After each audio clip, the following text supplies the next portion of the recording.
अस्सलामुअलैकुम। सकलैन साबरी की रिपोर्ट। काबिल मज़म्मत अफसोसनाक वाक़या।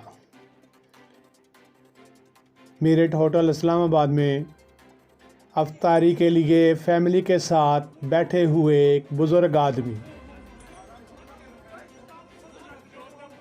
जिसने लफ्ज़ लोटा इस्तेमाल किया और नज़दीक बैठे हुए MNAs नूर आलम ख़ान, नवाज़ खोखर वगैरह 10 आदमियों ने लोटा कहने पर फैमिली के साथ बैठे हुए बुज़ुर्ग पर तशद्दुद और मार कुटाई।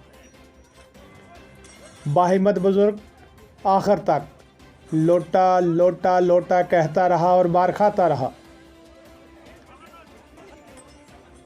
देखना ये है कि इस लाकानूनियत पर